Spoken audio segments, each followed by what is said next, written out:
Bonsoir à tous. On est vraiment très heureux de vous retrouver aujourd'hui à la Mission Bretonne pour une soirée conte.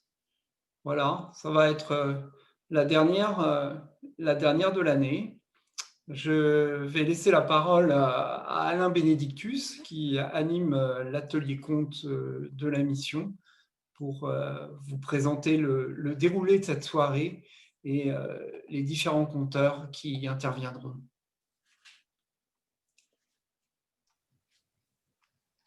Bonsoir, merci beaucoup d'être avec nous ce soir pour cette soirée conte qui précède Noël. Je suis très heureux en fait de vous présenter le travail qui a été fait par l'ensemble des membres de l'atelier au cours de cette période un petit peu difficile.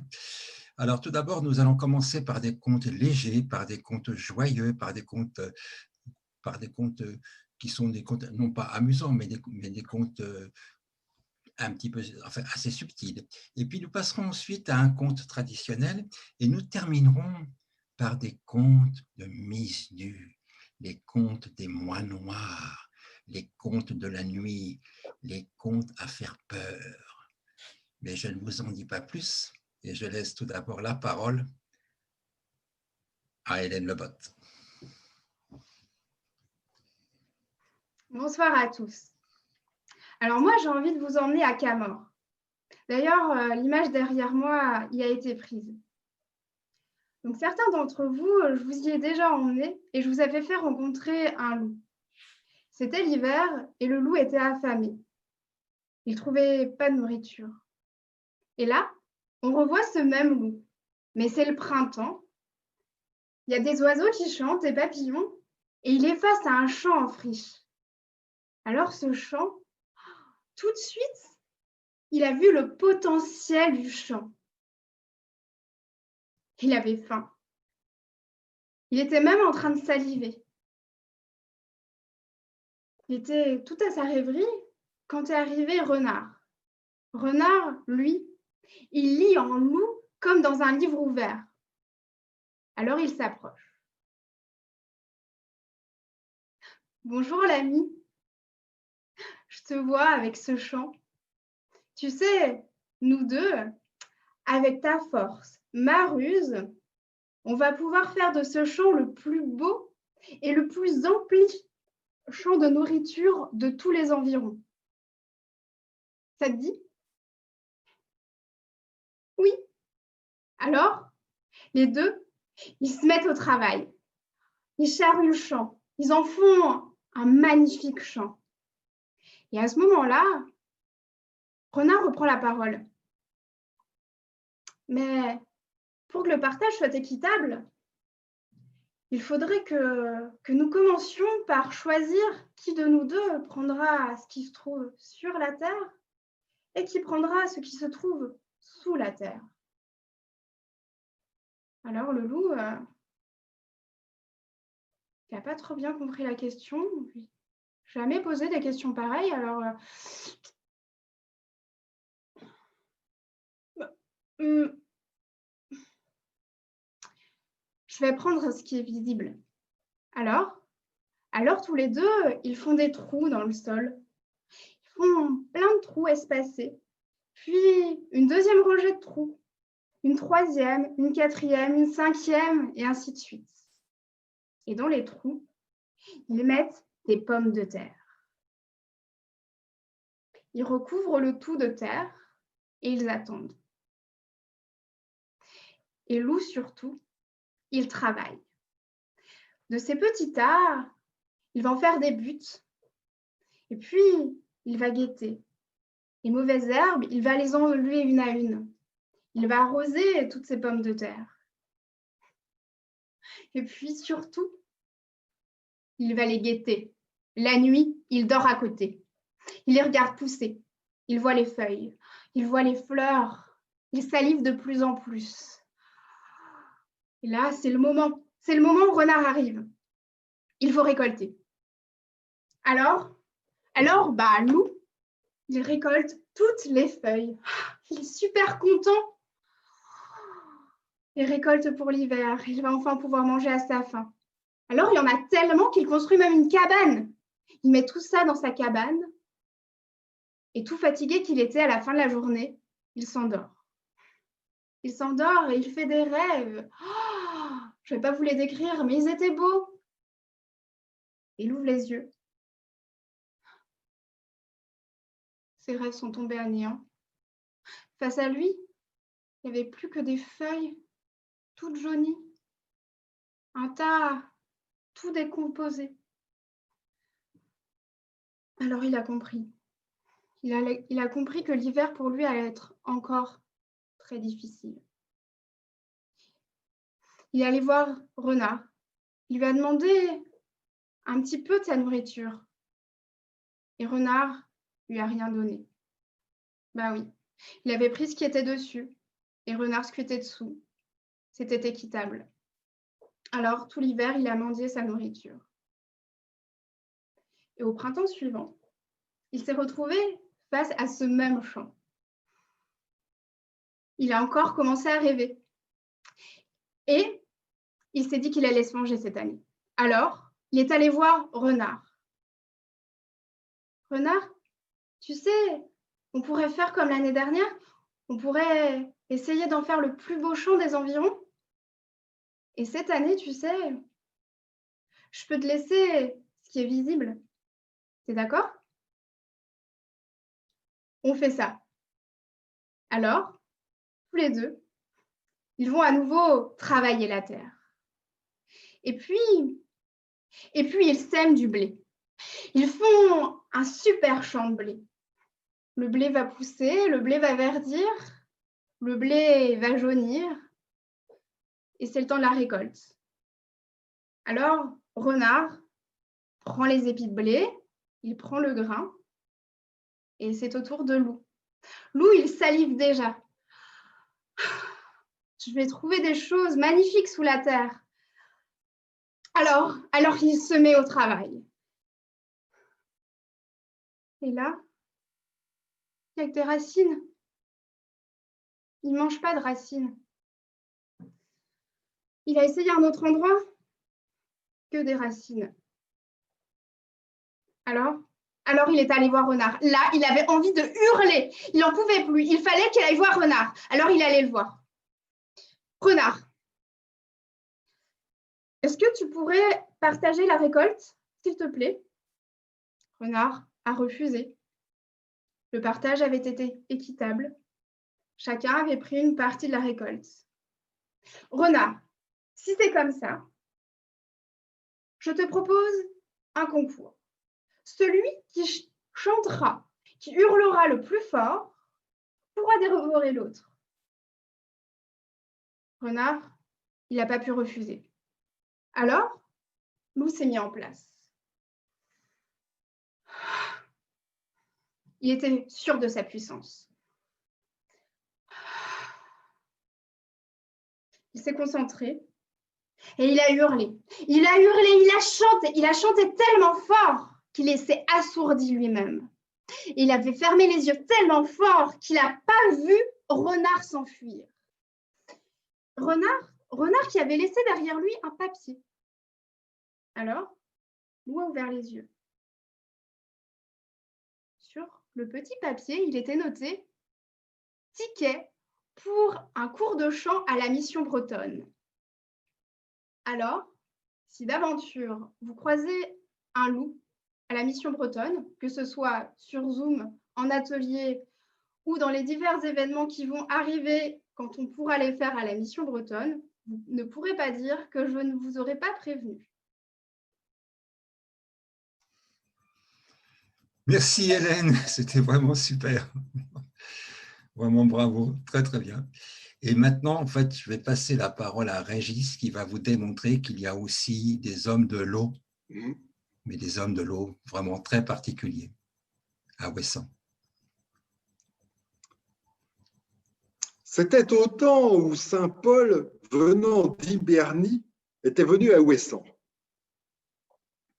À cette époque, sur l'île, il y avait beaucoup de Morganes et de Morgans. Ils avaient l'allure de petits hommes, petites femmes, sympathiques, avec des joues roses bien remplies et des longs cheveux blonds bouclés. Dans l'après-midi, on les voyait souvent étalés sur des linceuls blancs tous leurs trésors d'étoiles, des pièces issues d'or issues des naufrages, des bijoux, des perles. Et puis le soir, les Morganes au clair de lune dansaient le long de la mer et se peignaient avec des peignes d'or. Sur l'île, à cette époque, vivait une jeune fille, Mona Kerbili. Elle était très jolie. Et les gens ne pouvaient s'empêcher de dire à sa maman, Jeanne, tu as la plus belle fille de l'île d'Ouessant. Pour le moins, ce doit être la fille d'un Morgan. Alors, Jeanne rentrait dans une fureur folle. Ce n'est pas la fille d'un Morgan, c'est la fille de Jean Kerbili et de moi-même. Jean Kerbili était pêcheur, il pêchait toute la journée, toute la semaine, et ne s'autorisait que quelques absences pour aller à la messe le dimanche. Cela lui permettait de nourrir sa famille. Quant à Jeanne, elle cultivait le petit lopin de terre autour de la maison qui était située tout au bord de la mer. Et lorsque le temps n'était pas très beau, car ça arrivait souvent sur l'île d'Ouessant, elle filait le lin. Quant à Mona, l'après-midi ou dans la journée, elle contribuait à sa façon à faire vivre la famille. Elle allait sur la plage avec ses copines de 15 ou 16 ans et elle ramassait des coquillages. Alors, des bigorneaux, des huîtres, des moules, des coques. Quand les grandes marées arrivaient, c'était le moment de trouver les crevettes, quelquefois des langoustines et de temps en temps, exceptionnellement, une araignée, un crabe ou un homard se perdaient dans un trou d'eau. Tout ceci contribuait à faire fonctionner la machine et la famille. Mais à force de s'entendre dire que c'était une très jolie fille, Mona était devenue fière, un peu vaniteuse. Et son copain Ifik, quand elle parlait d'amour avec ses copines sur la plage, venait la voir et lui disait « Tu devrais regarder du côté d'Erwan. C'est un des meilleurs marins de l'île.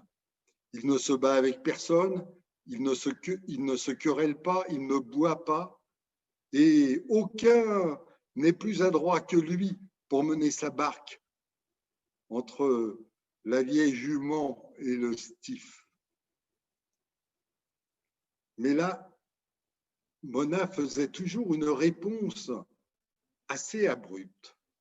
« Je ne me marierai pas avec un pêcheur, mais uniquement avec le fils d'un roi, ou peut-être d'un Morgan. »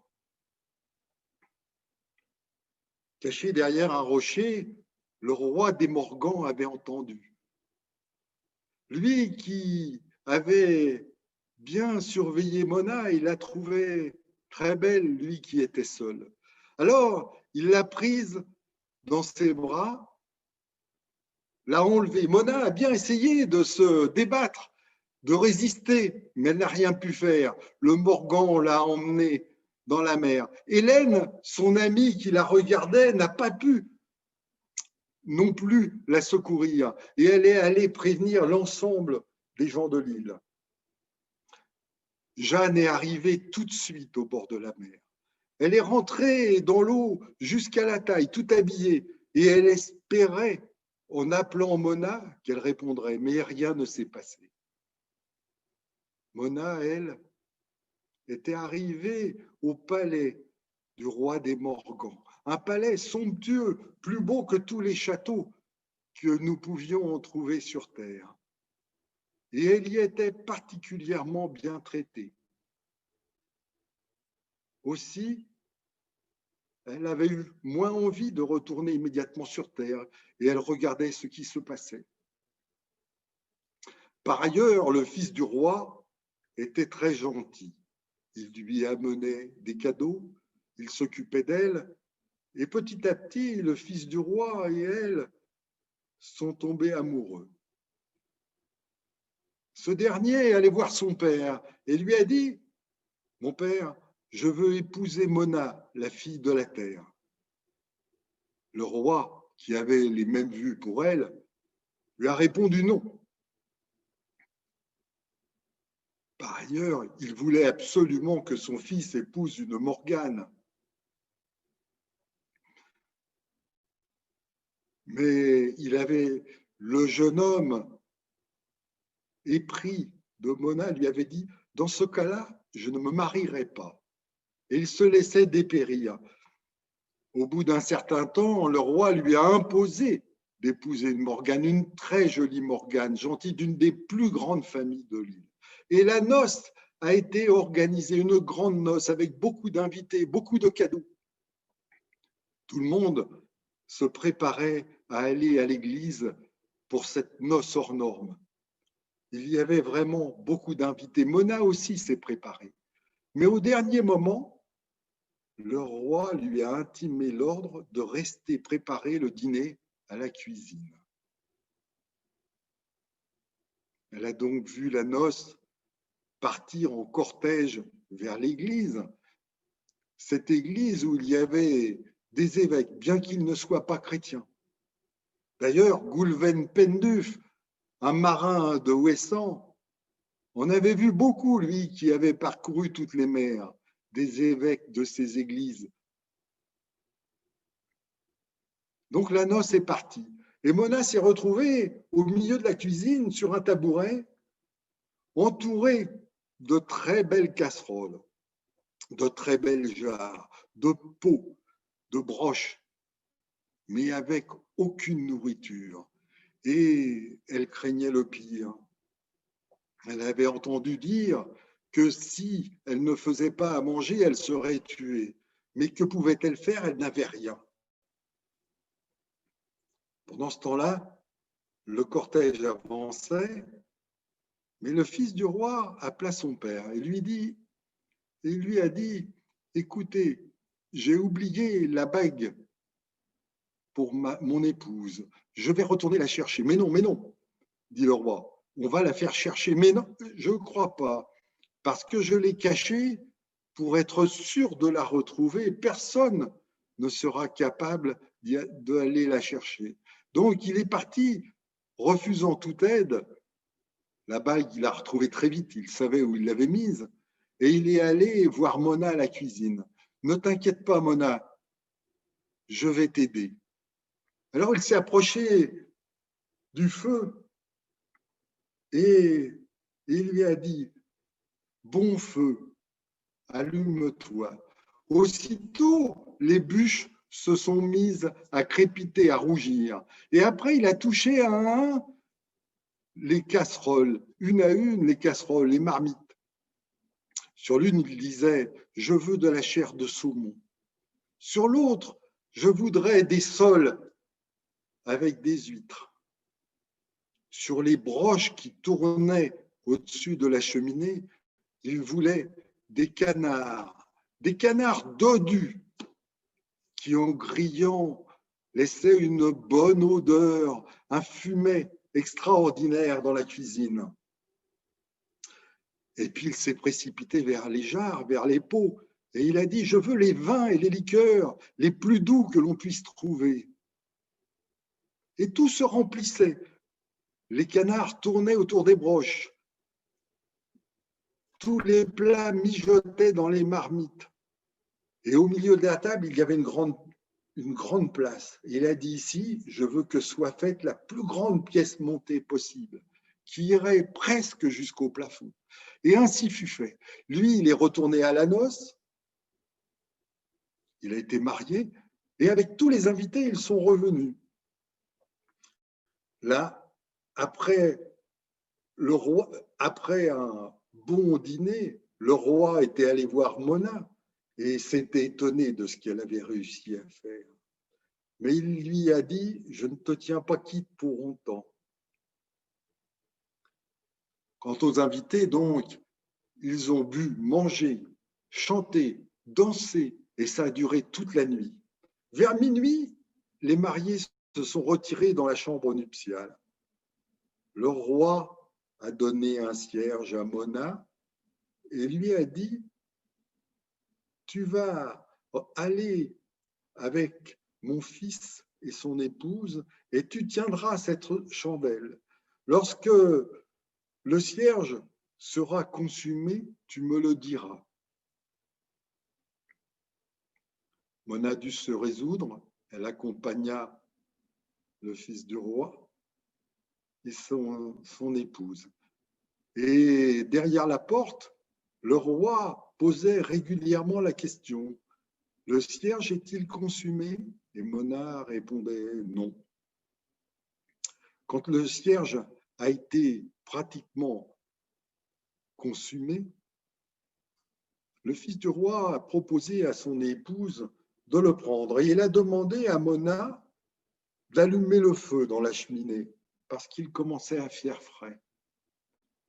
Le roi a posé la question, le cierge est-il consumé? Et l'épouse, la Morgane, a répondu oui. Alors le roi est rentré comme une furie dans la chambre. Il avait un sabre et il a tranché la tête de celle qui portait ce cierge. Puis il est reparti aussi vite qu'il était venu. Après la nuit, et dès le matin, le fils du roi est retourné voir son père et lui a dit, mon père, je voudrais me marier et je voudrais épouser Mona, la fille de la terre. Mais tu t'es marié hier. Tu as déjà tué ton épouse? Mais non, mon père, c'est vous qui l'avez tuée cette nuit. D'ailleurs, le corps est encore dans ma chambre. Le roi furieux est allé le voir. Et effectivement, il avait tué la Morgane.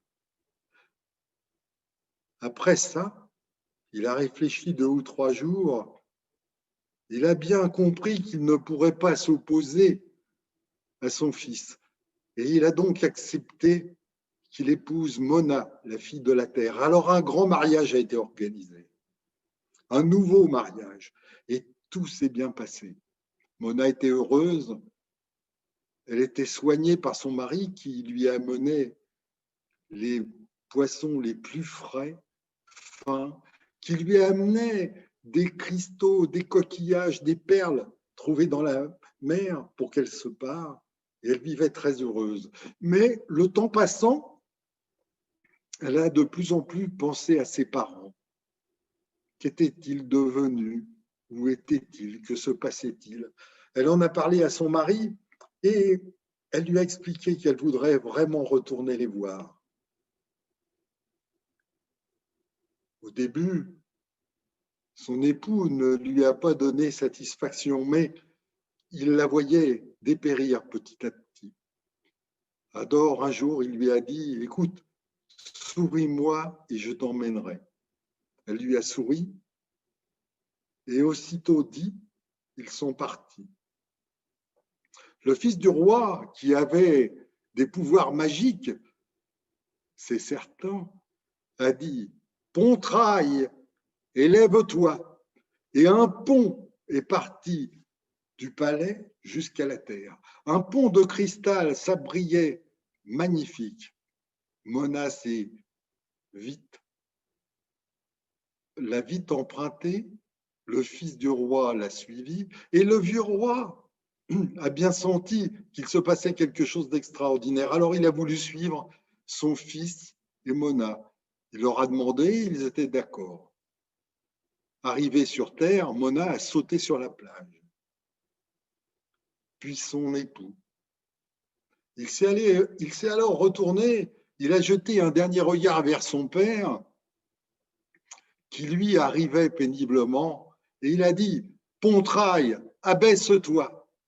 Le pont s'est effondré dans la mer. Le père est parti avec dans une grande vague. On ne l'a jamais retrouvé. Ensuite, Mona et son mari ont longé la plage jusqu'à la maison des parents. Lorsqu'ils se sont trouvés en face, son époux lui a dit, écoute, je ne peux pas aller voir les hommes avec toi. Tu peux y aller, mais surtout, ne leur serre pas la main, ne les embrasse pas, parce que sinon tu m'oublierais. Moi, je t'attendrai tous les soirs à 17h ici. J'espère que tu reviendras vite. Alors Mona s'est dirigée vers la maison de ses parents. Elle a frappé, elle est rentrée et elle était heureuse. Elle a été envahie d'un sentiment de bonheur extraordinaire. Par contre, elle a vu la stupéfaction de son père, de sa mère, de ses frères, de ses sœurs. Ils ne la reconnaissaient pas. Elle était habillée comme une reine. Alors elle a fait le tour de la maison. Elle a dit, oh, mais ce galet, c'est celui sur lequel je m'asseyais quand j'étais petite. Et ce lit clos, c'est là que je dormais. Cette écuelle me servait à prendre mon petit déjeuner. Et là, derrière la porte, le balai de Genet. C'est avec lui que je balayais dans cette grande pièce. Alors, après quelques secondes de silence, tous l'ont reconnu. Ils se sont levés et ils l'ont serré dans leurs bras. Ils l'ont embrassé. Et Mona, elle a totalement oublié son mari. Elle a repris la vie comme avant, avec ses parents, ses frères et ses sœurs. Les garçons de l'île étaient bien contents et elle a eu de nombreux prétendants. Mais ça n'intéressait pas Mona. Elle menait sa vie au milieu de sa famille et elle se contentait de ça. Ça allait bien. Le soir, toutefois, le soir dans son lit clos, elle entendait parfois à la porte des gémissements. Elle pensait que c'était certainement les marins péris en mer. Alors, un ou deux des profondissent et elle se rendormait. Mais un jour, elle l'a entendu.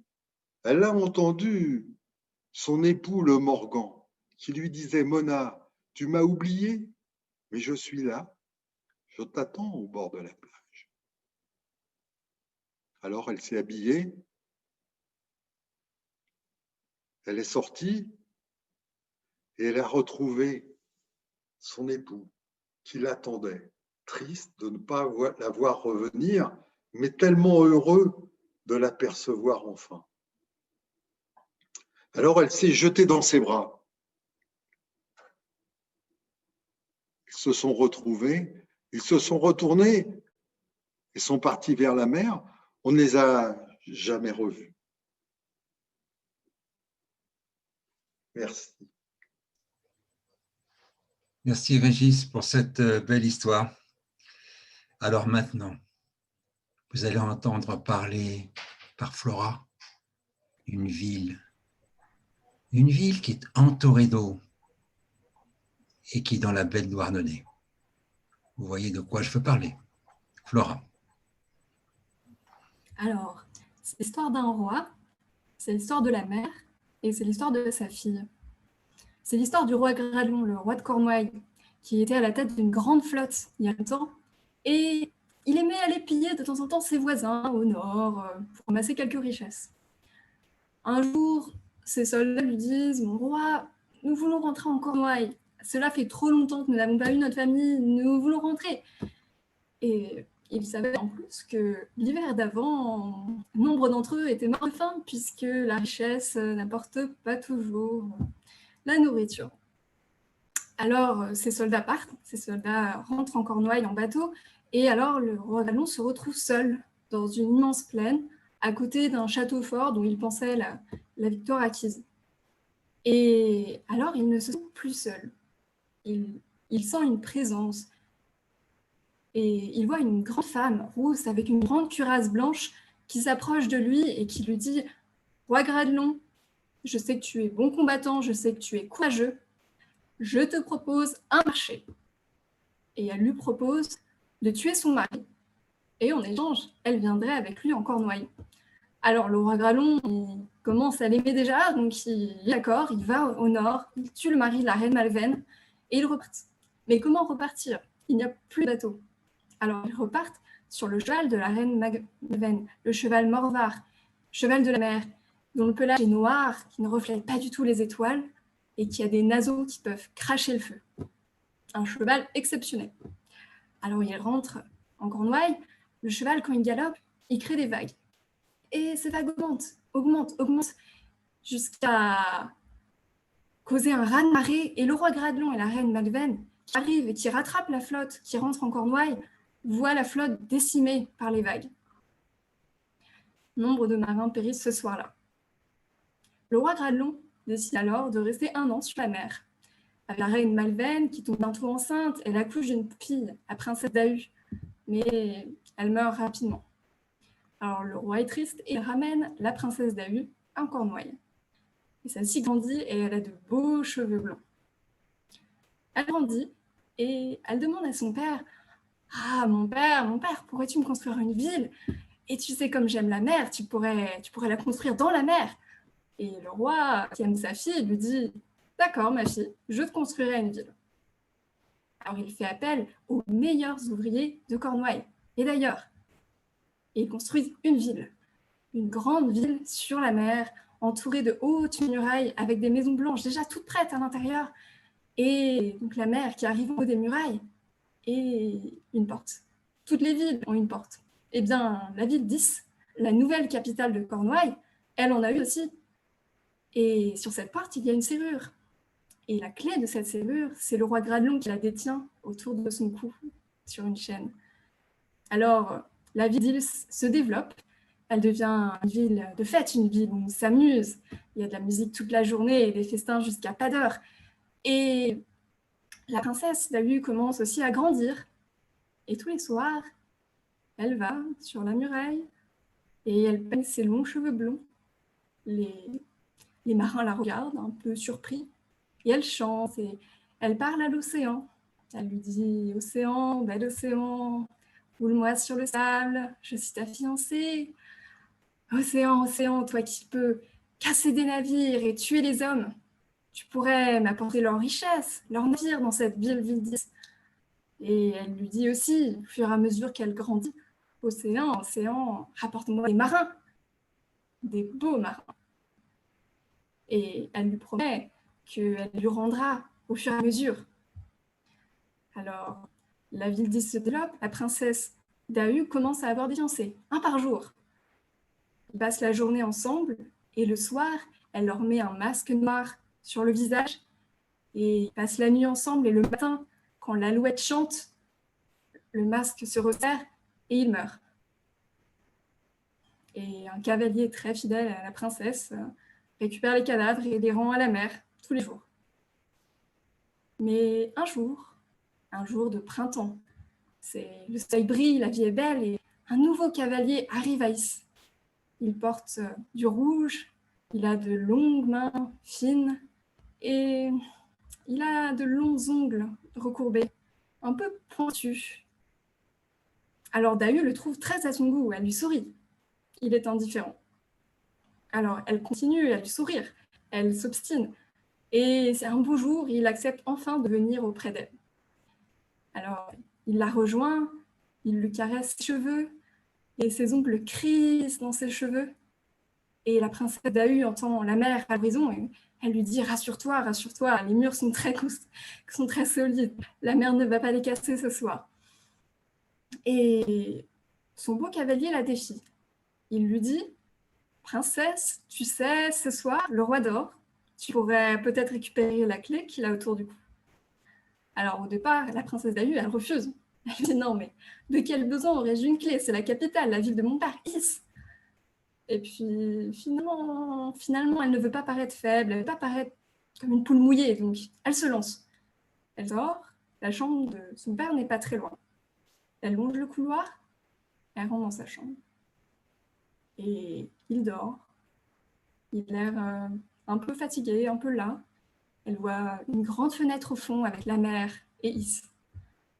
Et elle s'enhardit et elle prend la clé, elle prend la chaîne Et quand elle referme le fermoir autour de son cou, elle entend un grand bruit, un grand crissement, et elle voit à travers la fenêtre les portes en bronze qui s'ouvrent.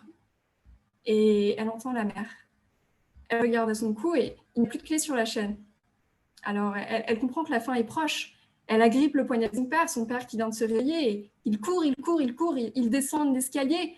Et son père la guide jusqu'à l'écurie. Ils prennent le cheval Morvar, ils s'enfuient. Et ils entendent des cris. La mère, qui au départ était lente, s'engouffre dans la ville. Et Harry, c'est même de nuit. Il y a toujours des gens à faire la fête et à danser. Et les gens commencent à se tenter de s'enfuir. Et ils voient des corps sur la mer. Et ils continuent à galoper sur le cheval. Et le ciel se recouvre d'un noir de plomb, il y a des vagues partout, la mer est en furie. Et alors le roi Gradelon entend une voix. « Lâche ta fille, prince Gradelon !» Alors il se demande pourquoi on lui demanderait de lâcher sa fille. Là, ils ont peur peut-être de ne pas survivre, mais bien sûr qu'il veut conserver sa fille en vie. Le cheval Morvar est là. Et à nouveau, « Lâche ta fille, roi Gradelon !» Et toi, princesse Dahu, qui a damné la ville d'Is, tu seras damnée aussi. Alors, le roi Gradelon regarde sa fille et il comprend ce qu'elle a provoqué la fin d'Is. Alors, les bras lui en tombent, comme on dit, et il lâche sa fille. Et la mer se referme sur la princesse Dahu. Alors, il voit une silhouette dans une cape brune. C'est Saint-Guénolé qui vient de lui parler et qui tire la longe du cheval de Morvar et qui l'emmène dans un endroit plus calme. Et sur le chemin, il se détourne et il regarde derrière lui. Et qu'est-ce qu'il voit ? Il voit rien. La ville a disparu. Et alors, son cheval continue à galoper, jusqu'à arriver vers une terre plus calme, avec 2 rivières et 7 collines. Et le roi Gradelon comprend que son chemin est fini. Il dit qu'il fera sa capitale, Quimper, et un jour, son visage sera gravé sur une statue qui sera mise entre les flèches de la cathédrale, afin qu'il regarde la ville qui a été submergée et l'endroit où sa fille a disparu. Disparu, en effet, puisque la princesse Dahu, apparemment, serait transformée en sirène.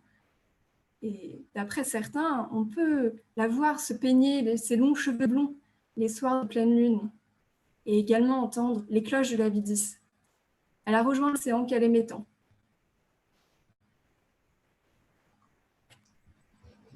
Merci Flora. La belle histoire de la ville d'Is. Et ce qui était extraordinaire dans les contes, c'est qu'on a à la fois des villes entourées d'eau, des diables qui ouvrent les écluses, des saints qui sauvent le roi, mais on a aussi des châteaux qui flottent et qui sont rattachés au sol par des chaînes d'or. Henri.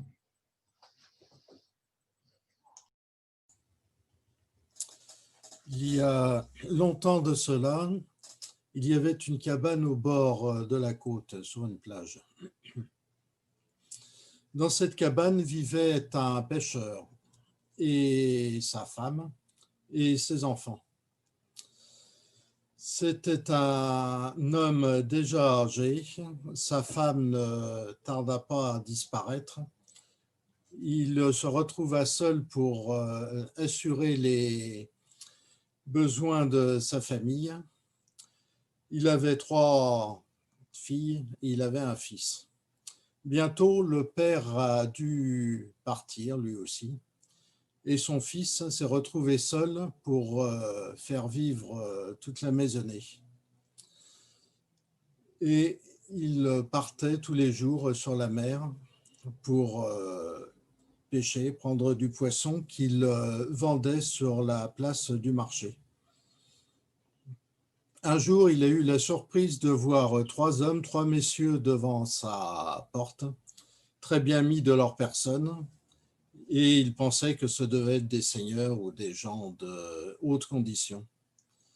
Ces 3 hommes lui demandaient de pouvoir se reposer, car ils étaient fatigués, ils avaient voyagé depuis longtemps, et ils ressentaient le besoin de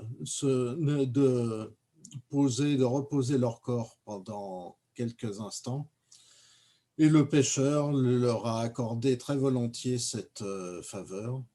Entrés dans la cabane, les 3 hommes, les 3 seigneurs virent 3 les 3 jeunes filles, les 3 sœurs du pêcheur qu'il jugeait très belles. Ils en tombaient amoureux et il les demandait en mariage très rapidement. La noce a eu lieu peu de temps après et les 3 seigneurs remirent chacun un cadeau à leur beau-frère. Le premier, c'était le roi des poissons. Il donna à son beau-frère, le pêcheur, une bourse pleine de pièces d'or. Le deuxième était le roi des oiseaux et il a remis au pêcheur une bourse pleine de pièces d'or également. Par contre, le pêcheur n'était guère heureux du cadeau que lui donna son troisième beau-frère, le roi des souris et des rats, car il ne s'agissait que d'une tabatière, une vieille tabatière usagée, et il a décidé de la mettre dans sa poche, faute de mieux, pensant qu'elle n'avait guère de valeur. Et les 3 seigneurs partaient donc avec chacun leur épouse. Le beau-frère se retrouvait riche de ce fait, avec des bourses pleines de pièces d'or, et il a décidé de partir à Paris. Arrivé à Paris, il a mené une grande vie, il avait beaucoup d'amis, il sortait, mais cette vie était assez chère.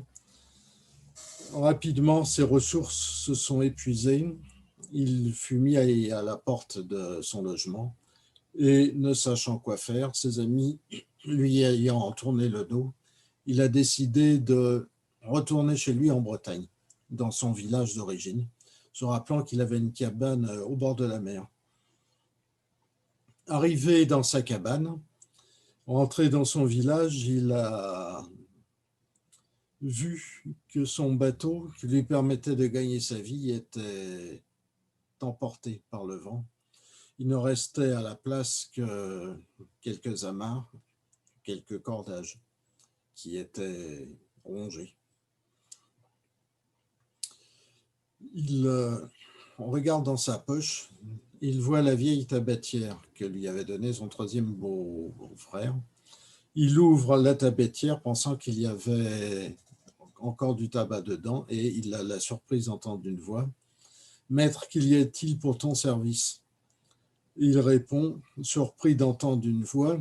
« Eh bien, je veux que sur la table de ma cabane se trouvent des mets de toutes formes, de toutes sortes. » Et aussitôt, la table se couvre de viande, de jambon, de poisson, de fruits, avec en plus un cruchon plein de vin et un flacon d'eau-de-vie qui n'avait pas été oublié.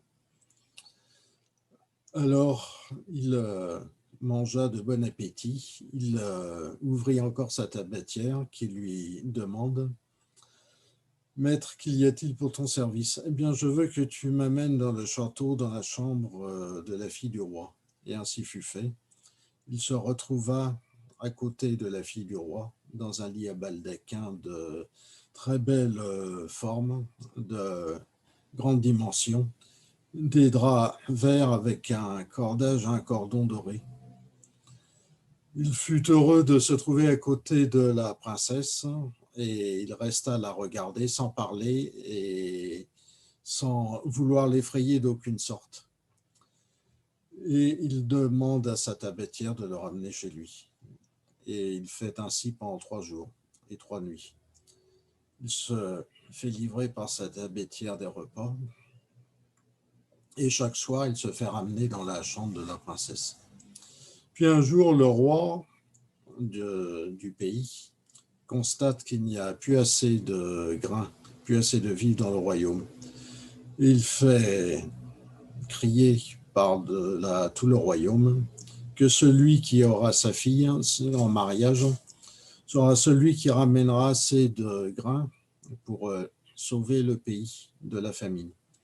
Aussitôt, dans les ports du royaume, des bateaux téléchargent des sacs de grains et des chariots remplissent de sacs de grains, avancent sur les routes, comblant les routes de leur trafic, de leur quantité considérable. Mais le pêcheur y voit là l'occasion d'épouser la fille du roi. Et il décide de demander à sa tabatière de lui livrer autant de grains qu'il sera possible pour que justement il épouse la fille du roi. Aussitôt, les routes se couvrent de chariots conduits par des charretiers, des guides qui amènent les chariots pleins de sacs de grains au château du roi. Le roi est tellement heureux de voir ce spectacle qu'il accepte que sa fille se marie avec le pêcheur. La fille du roi, la princesse, en est très heureuse car elle trouvait que le pêcheur était très bel homme. Le fils du pêcheur décide alors d'offrir un château à sa femme. Il demande à sa tabatière de lui y offrir un château qui dépassera tous les autres par sa taille, par sa magnificence. Et après qu'il ait demandé à sa tabatière de lui livrer le château, se dresse dans le ciel un château magnifique, de longues tours coiffées chacune d'un clocher circulaire de couleur verte, orange et jaune. Un très beau château qui n'avait pas son égal jusque-là et qui était suspendu dans les cieux par 4 chaînes d'or, une chaîne à chaque coin. Le roi fut heureux de voir ce château et le pêcheur l'emmène visiter les salles et les coursives et les chambres.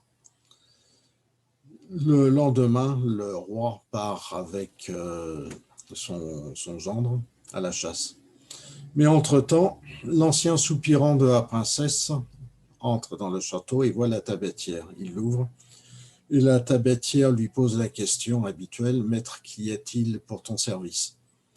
Et le prétendant évincé lui répond: « Je veux que ce château, tu l'amènes dans mon royaume, dans mon fief, à l'endroit le désert, le moins passager. » Aussitôt, le château s'élève, il survole les plaines et les forêts et les champs, et il se pose sur la prairie de l'endroit le plus désert du fief du prétendant. Le roi et son gendre reviennent. Le gendre constate que sa tabatière n'est plus dans sa poche et qu'il l'a laissée dans le château. Le roi devient furieux et lui dit que si sa fille ne lui est pas ramenée dans un délai de 2 mois, il le fera écarteler. Aussitôt, son gendre part et il lui vient l'idée d'aller trouver sa sœur qui a épousé le roi des poissons. Il demande au roi des poissons: « Est-ce que tu as entendu parler d'un château suspendu dans le ciel par 4 chaînes d'or ?» Et le roi des poissons lui répond: « Je vais demander à mon peuple. » Il plonge dans les eaux, il demande aux marsouins, aux dauphins, aux baleines, à toutes les créatures de son royaume s'ils ont vu un château suspendu dans les airs. Et au moment où il répond, où il finit son discours, vient un marsouin qui vient sur les eaux, à qui il répète la question. Et le marsouin lui répond: « Non, je n'ai pas vu de château. Par contre, je viens du royaume des oiseaux et j'ai croisé un aigle qui m'a dit avoir vu justement un château suspendu dans les airs par 4 chaînes d'or. » Aussitôt, le gendre va voir le roi des oiseaux. Et il demande au roi des oiseaux: « Pourrais-tu m'amener l'aigle qui est un sujet de ton royaume ?» Il pose la question à l'aigle qui lui répond: « J'ai effectivement vu un château suspendu par 4 chaînes d'or. Un mariage doit être célébré dans 8 jours. » Et le roi des oiseaux répond: « Dans ce cas, est-ce que tu peux amener mon beau-frère jusqu'à cet endroit ?» Aussitôt dit, aussitôt fait, l'aigle, après s'être rassasié, car il avait demandé à être nourri en viande en quantité, car le château était loin, emmène le prince jusqu'au château. Il retrouve son aimé qui lui dit « Je suis heureux de te revoir car tu sais que j'ai été enlevé contre mon gré, mais je n'ai jamais cessé de t'aimer au fond de moi-même. Et maintenant, écoute-moi, il faut que tu ailles trouver le roi des rats et des souris, car il y a des sujets de son royaume qui pourront t'aider. En effet, le seigneur de ce lieu a l'habitude de mettre la tabatière magique tous les soirs jusque sous son oreiller. Il faudrait donc qu'un rat ou qu'une souris mette sa queue dans sa bouche pour l'obliger à se mettre sur son séant et tu pourrais prendre la tabatière. L'aigle va chercher un rat et une souris au royaume des rats et des souris. Il revient et le soir même, une petite souris essaye de réveiller le prétendant, le seigneur, en lui mettant sa queue dans la bouche, mais malheureusement, elle n'y parvient pas. Le prince coince la queue de la petite souris qui se met à cuiter, et elle revient voir la princesse, lui dit « Je n'y arriverai pas, il faut vraiment que le rat m'aide ». Aussitôt, le rat vient près du prince qui ouvre la bouche et lui enfourne sa queue dans la bouche. Le prince se met sur son séant en train de cracher et ayant peur d'étouffer. Et le prince aussitôt en profite pour lui prendre la tabatière. Il se retire de la chambre, il ouvre la tabatière qui lui a dit « Maître, que puis-je faire pour ton service ?» Il lui répond « Je veux que le château revienne à sa place d'origine dans le royaume du père de mon épouse et dans les plus brefs délais. » Aussitôt, le château s'élève dans les cieux. Il survole les champs et les forêts et les villages et les plaines. Il est atterri sur la prairie juste en face du château de son beau-père. Le beau-père est très heureux et surpris de revoir son gendre et sa fille. Des festivités s'organisent, le prétendant est démasqué, écartelé, il subit le sort qu'avait promis son beau-père à son gendre s'il ne retrouvait pas sa fille. Et la vie se déroula pour le prince et son épouse.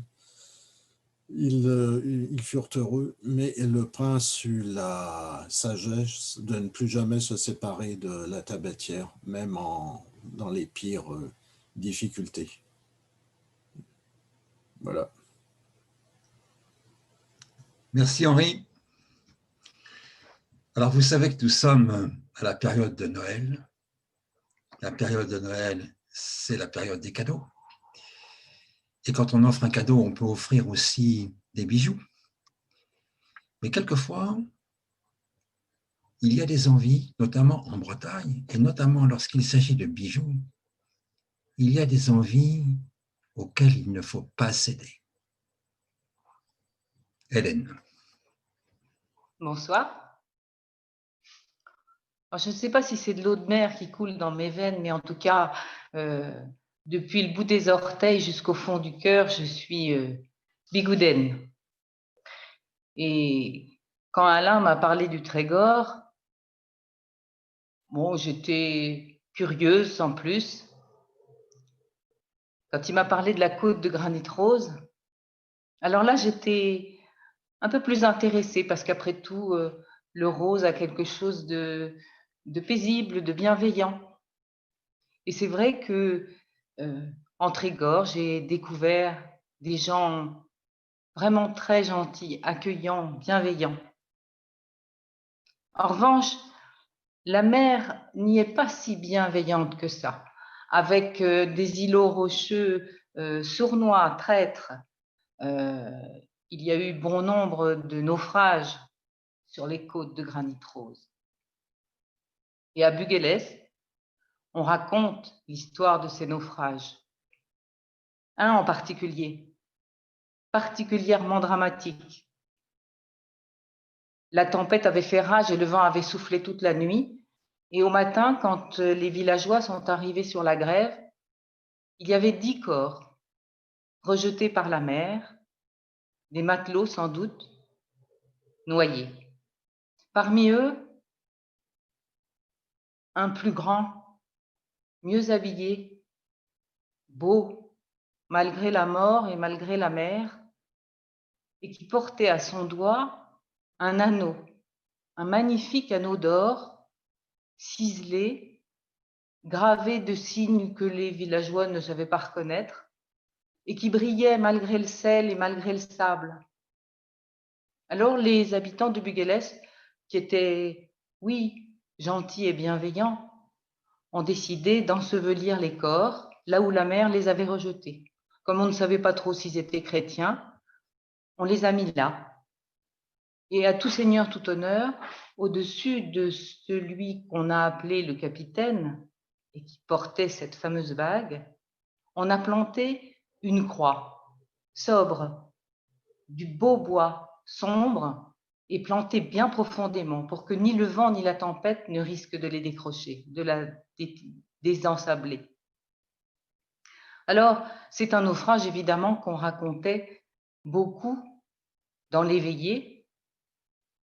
Et Mona, par Antoine, Mona, vous savez, la couturière, elle a entendu cette histoire X fois. Depuis qu'elle est toute petite, elle entend cette histoire. Et quand elle a commencé à s'intéresser aux garçons, elle a pensé à ce beau capitaine. Il faut dire que Mona, c'est une jolie fille maintenant. Elle est fine, gaie, elle a toujours le sourire, elle a des yeux rieurs, elle a une jolie bouche qui sourit tout le temps avec de petites dents blanches bien alignées et puis des petites fossettes et des boucles blondes. Elle est ravissante. Et alors elle pense à ce beau capitaine et à sa bague. Et puis, les jours passent et petit à petit, elle pense moins au capitaine et plus à la bague. Parce qu'après tout, les bijoux, c'est fait pour être porté. C'est pas fait pour être enterré dans le sable. Il faut qu'on les voie. Et au fur et à mesure que les jours passent, Mona y pense de plus en plus. Il faut dire que là où elle travaille, là où elle coud, elle a la vue directe sur le cimetière des noyés, comme on l'appelle, cette grève. Et elle voit la croix toute la journée en cousant. Alors évidemment, elle ne peut pas ne pas penser à cette bague. Et au fur et à mesure, encore une fois, ça devient une obsession. Elle ne pense plus qu'à ça. Elle la veut, cette bague. Alors un soir, elle attend que tout le village soit endormi, qu'il n'y ait plus personne que la lune pour la regarder, et elle prend le chemin des Gouémons. Au début, elle marche, mais son pas s'accélère, son cœur aussi, et sa respiration aussi, et petit à petit, elle va de plus en plus vite, et elle arrive au pied de la croix, c'est tout essoufflé, et son cœur bat à toute vitesse. Et alors là, avec frénésie, elle commence à creuser dans le sable. Elle creuse de ses mains de plus en plus, et puis de ses ongles, et enfin, elle atteint le corps. Alors, elle tâtonne, oui, elle tient le bras. Alors, elle sort le bras du capitaine dans le sable et elle enlève la... Non, elle n'enlève pas la bague. Elle n'y arrive pas. Elle la voudrait, cette bague, mais la bague résiste. Il faut dire que les chairs ont été comme brûlées par la mer, par le sel, par le sable, et c'est devenu comme du cuir. C'est très très dur et la bague est comme enquistée à l'intérieur. Elle a beau tirer, pousser, tortiller, tourner dans tous les sens, la bague ne vient pas. Alors, elle fouille fiévreusement dans sa poche de tablier. Elle a ses ciseaux de couturière. Alors, avec les ciseaux, elle va pouvoir couper. Mais non, le cuir résiste aussi aux ciseaux. Alors là, elle sent une fièvre monter en elle, tellement forte, irrésistible, qu'elle finit par prendre le doigt, elle mord le doigt entre ses dents, elle enlève la bague, elle recrache le doigt dans la fosse, recouvre le tout de sable, met la bague dans son tablier et repart chez elle, en courant aussi vite qu'elle est arrivée.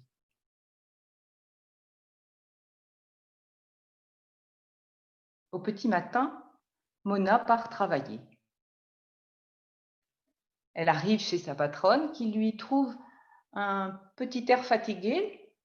« Tu es bien pâle, Mona, tu vas bien ?»« Oui, ça va. J'ai un peu mal à la tête, mais ça va. » Sauf que ça ne va pas. Au bout d'une heure, la douleur est insupportable et Mona est obligée de rentrer chez elle. Elle ne peut plus travailler. Elle repart et elle n'entend pas la clameur qui s'élève du cimetière des noyés. Des villageois, venez voir ce qui s'est passé. Alors, évidemment, beaucoup de villageois se précipitent sur la grève. Et là, le spectacle est étonnant. On voit sur l'étendue de sable surgir, dresser un bras avec un poing serré et l'annulaire pointé accusateur vers le village. Et la bague n'est plus là. Oh ça, les femmes l'ont repéré tout de suite. Elles sont là. Mais où est la bague? On ne la voit pas. Les hommes, eux, disent « il faut enterrer ce bras. On ne peut pas le laisser comme ça. » Alors ils creusent et ils renfoncent le bras sous le sable. Et les femmes s'indignent. Mais où est passée cette bague? Évidemment, ça a animé toutes les conversations toute la journée et il est probable que les habitants de Buguélès n'ont pas beaucoup dormi la nuit. Et au petit matin, à peine le jour levé, ils se sont précipités sur la grève. Le bras est ressorti. Il est là, dressé, à nouveau, et toujours accusateur vers le village. « Ah, ça alors, ma foi, il faut le réenterrer, disent les hommes. Et puis, il faut lui rendre sa bague, disent les femmes. Ben oui, mais la bague, elle n'est pas là. En attendant, les hommes recouvrent le bras de sable, de cailloux, et s'éloignent. 2 heures après, le bras est ressorti. Ah, alors là, on va employer les grands moyens. On appelle monsieur le recteur et ses 2 enfants de chœur qui viennent avec l'eau bénite. Mais il n'était peut-être pas chrétien, le capitaine, parce que l'eau bénite n'y a rien fait. Un des 2 enfants de chœur était un peu plus hardi que l'autre et il s'est approché. « Regardez, le doigt, il a une cicatrice. On dirait qu'il a été coupé, mordu et puis recollé. C'est curieux. » Alors, les villageois s'approchent pour voir. Et ils ne voient pas arriver sur le chemin une drôle de silhouette. Elle avance très lentement, drapée dans une espèce de cape ou comme une houppelande, avec des linges autour de la tête. Ça lui fait une tête énorme d'ailleurs. Et elle s'avance lentement. Mais au bout d'un moment, une femme se retourne. « C'est le tablier de Mona. » « Non, c'est pas Mona. »« Si, c'est son tablier, je vous assure. » Et au fur et à mesure que la silhouette se rapproche, on l'entend. Elle pousse des gémissements lugubres, elle ne parle pas. Oui, c'est peut-être les habits de Mona. Mais en attendant, Mona, c'est pas flagrant. Elle s'approche Et du coup, les gens s'écartent pour la laisser passer jusqu'à la croix et arriver au pied de la croix. Elle sort sa main droite de sous sa cape et entre son pouce et son index, elle tient la bague. Alors, les hommes sont prêts à lui tomber dessus et à la frapper. Mais à ce moment-là, elle commence à enlever les linges qui entourent sa tête. Et alors, c'est une vision terrible. Ses yeux rouges, enfiévrés, sa peau boursouflée, bleuie, et puis sa bouche, un trou béant, à la place des dents, des abcès, et ses cheveux collés, sanguinolents, purulents. Alors, les gens s'écartent encore plus. Cette vision de cauchemar, ils ne peuvent plus s'en approcher. Et c'est ce qui s'est passé. Mona, punie par là où elle avait péché, a été fuie par tout le village comme une pestiférée. La bague, on l'a rendue au beau capitaine. Et j'espère qu'il peut rêver à la douce amie qui la lui a offerte.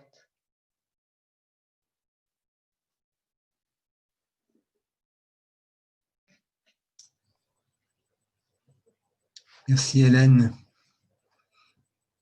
Alors vous savez que le problème de la désertification médicale est un problème important, qu'il y a de moins en moins de médecins. Mais lorsque l'un d'entre eux, surtout lorsqu'il est jeune, s'installe, notamment en Bretagne, et qu'il part soigner quelqu'un la nuit, c'est un moment qui n'est pas fait pour les vivants. Eh bien, ce médecin, quelquefois, peut se demander s'il a bien fait de s'installer là. Nathalie. Confinement oblige, je passe beaucoup de temps chez moi. Bon, un peu comme tout le monde, hein. Et dernièrement, j'ai trouvé des archives, des vieux journaux. Et sur l'un des articles, il était marqué « Novembre 1897, le mystère Gorel enfin résolu ». Alors, je vous le dis, je suis une grande fan de faits divers. Alors, j'ai continué les recherches. Et puis, je suis finalement tombée, par le plus grand des hasards, sur le carnet d'un médecin. Et pas n'importe quel médecin, en l'occurrence, celui qui a suivi les Gorel lors de ce fameux mystère. Ce que je vous propose, c'est de vous donner, de vous raconter ce qui me reste de souvenirs de cette lecture. Novembre 1897. Je viens de m'installer à Carhaix. Carhaix, il était naturel que je m'y installe puisque mon père était lui-même médecin ici, alors j'ai pris la suite. C'est pas forcément évident d'être médecin en Bretagne, au milieu de la Bretagne. C'est pas forcément évident non plus de prendre la suite de son père. Mon père, il a arrêté la médecine parce qu'à force de soigner les autres, il a oublié de se soigner. Alors maintenant, il est cloué au lit. Et tous les soirs, je prends le temps de le retrouver et je lui raconte les rencontres de la journée, les soins que j'ai apportés.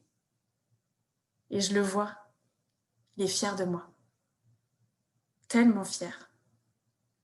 Ce soir de novembre 1897, nous étions à table, lui immobile me regardant, moi lui racontant une fois encore toutes mes histoires de la journée. Et c'est là que nous avons entendu frapper à la porte.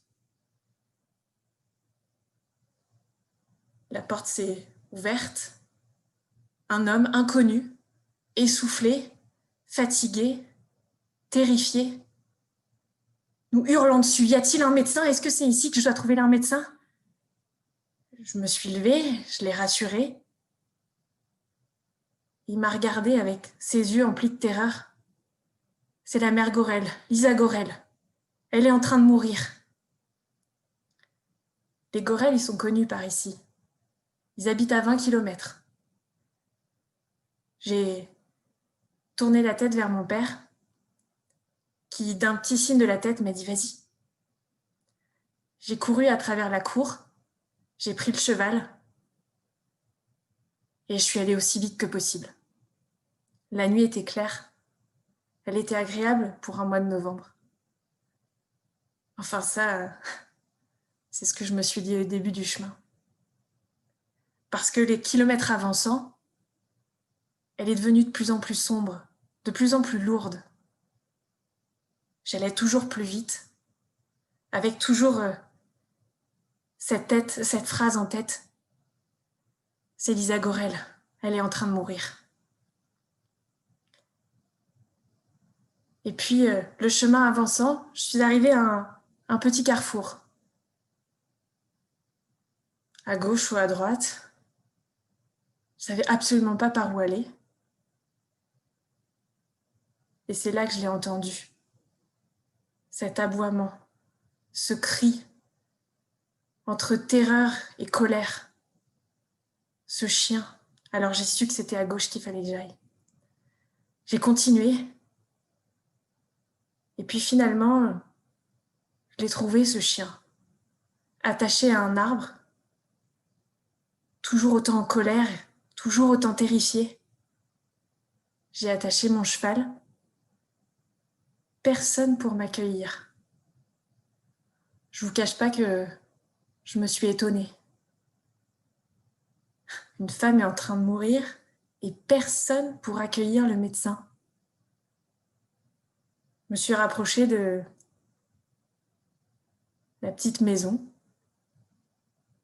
très calme. J'ai frappé à la porte une première fois, rien. Alors, je me suis approchée de la seule fenêtre et j'ai vu des ombres dansant à la lumière d'une vieille chandelle. J'ai refrappé. J'ai finalement été accueillie par 3 hommes, immenses, avec un regard noir, le gourdin à la main. Au moins une tête de plus que moi. Et franchement, pas ravie que je sois là. J'ai reculé d'un pas. Bonsoir, messieurs. Je suis le médecin. On m'a dit qu'une femme était en train de mourir. Pas un n'a ouvert la bouche.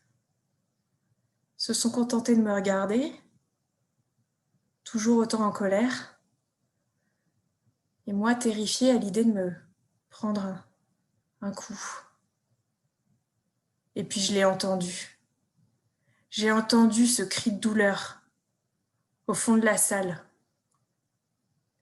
Alors je me suis frayé un chemin entre deux et je l'ai vue. Lisa Gorel, là, étendue sur la table, la tête et les membres pendants, souffrant, comme j'ai rarement vu quelqu'un souffrir. Je me suis approchée d'elle. Elle était brûlée, du ventre à la tête. J'ai regardé autour de moi et j'ai compris. J'ai compris comment tout ça s'était passé. J'ai vu la marmite étendue par terre au pied de la cheminée, la graisse autour. Elle avait voulu certainement prendre la marmite et en la soulevant, se l'était renversée dessus. Mais alors pourquoi le visage était lui aussi brûlé? Comment avait-elle pu soulever aussi haut cette marmite si énorme? Je me suis tournée vers les 3 hommes. ses 2 fils et son mari. Et j'ai compris. Elle s'était pas fait ça toute seule. Et puis je me suis souvenue de la raison pour laquelle j'étais là. Sauver une femme. Je me suis rapprochée d'elle, j'ai fait ce que je pouvais. Et puis finalement, au bout de plusieurs minutes, de longues minutes, dans un dernier cri, elle a été emportée par l'encou. Lisa Gorel venait de mourir. J'ai prononcé sa mort. Et là, j'ai vu, sur le sourire de ses fils et de son mari, un léger sourire, comme une forme de soulagement. J'ai su qu'il était grand temps que je parte. Je me suis frayé un chemin entre les 2 fils qui étaient restés à la porte, et j'ai couru, aussi vite que possible. Je ne vous cache pas que j'avais très peur de me prendre un coup de fusil dans le dos. Alors j'ai pris mon cheval. Il a henni de joie. Il était aussi heureux et soulagé que moi de partir. Et il s'est mis au galop. Je ne me suis pas retournée, je ne me suis pas arrêtée. J'ai retracé ces quelques minutes. J'ai repensé à tout ce qui s'était passé. Et on a continué à avancer.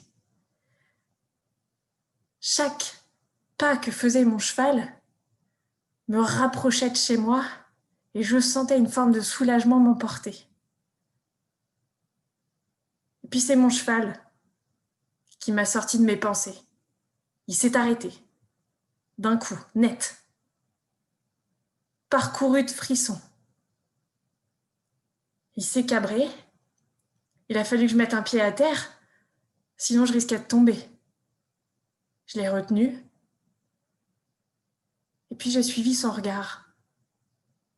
Là, sur la droite, à quelques mètres de nous, une femme de profil. Je l'ai reconnue tout de suite. C'était Lisa Gorel.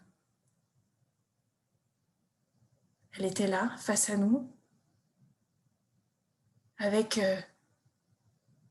comme si elle était en train de creuser, sans rien dans les mains. Elle faisait comme si elle avait une bêche. Et elle continuait, encore et encore. Elle était comme je l'avais laissée, brûlée, le visage et les vêtements. Elle s'est arrêtée, elle s'est tournée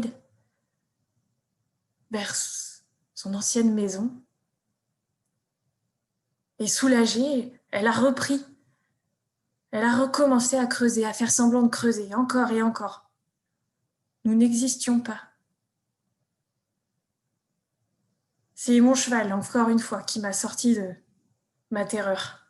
Surmontée, et puis on a avancé aussi vite que possible. Il fallait absolument que je rentre chez moi et que je raconte ce qui venait de se passer à mon père. Finalement arrivée, après plusieurs longues minutes, j'ai ouvert la porte. J'ai fait un bruit terrible, si terrible que j'ai réveillé toute la maison. Mon père s'est réveillé, ma mère s'est réveillée. J'ai couru jusqu'à la chambre et je leur ai raconté ce qui venait de se passer. La marmite, les brûlures, la mort de Lisa Gorel et son âme que je venais de croiser. Mon père, ancien médecin, très sensé, m'a regardé et il m'a dit « Demain, il va falloir que tu ailles saisir la justice. » Je l'ai regardé sans comprendre. « Tu es bien trop jeune pour t'en souvenir, mais il y a plusieurs années, Percepteur a disparu. Entre Carhaix et Brest. Il venait de collecter la gabelle. Alors, on a tous pensé qu'il avait choisi de partir avec ce qu'il avait récolté, mais aucun témoin n'a su dire par où il était parti. disparu. Le cheval, le coffre, lui. Demain, tu iras saisir la justice. Tu leur racontes ce que tu viens de me raconter, sans oublier aucun détail, et tu les emmènes là où tu as vu l'âme de Lisa Gorel. C'est ce que j'ai fait. Les hommes Gorel ont été arrêtés. Nous sommes tous allés là où j'avais vu l'âme de Lisa Gorel. Et alors que nous creusions, ce sont leurs traits qui ont commencé à se creuser.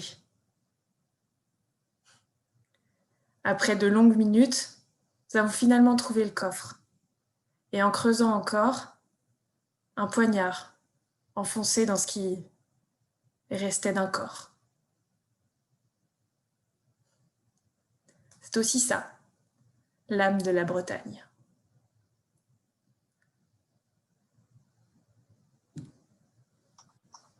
Merci Nathalie. Eh bien voilà, cette soirée conte maintenant est terminée. J'espère que cela vous a plu.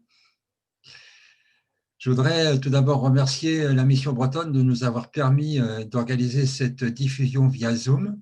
Je voudrais également remercier Claude Devriès qui s'est occupé de tout pendant la soirée. Merci à lui. Et puis, je voudrais aussi remercier l'ensemble des membres de l'atelier. Nous avons continué à travailler malgré les difficultés rencontrées. Et je pense que maintenant, chacun va vous présenter, va vous dire le titre du conte que vous avez pu entendre. Régis, mettez vos micros. Régis, tu n'as pas mis ton micro. Je contais donc les Morgans de l'île d'Ouessant. C'est un conte que Marie Tual avait dit à Lille en mars 1873 et il a été collecté par François-Marie Luzel. Merci Régis. Hélène Lebot. Moi, c'était le partage de la récolte. Merci Hélène. Hélène Maigret. La bague du capitaine. La fameuse bague du capitaine. Henri Lemaire.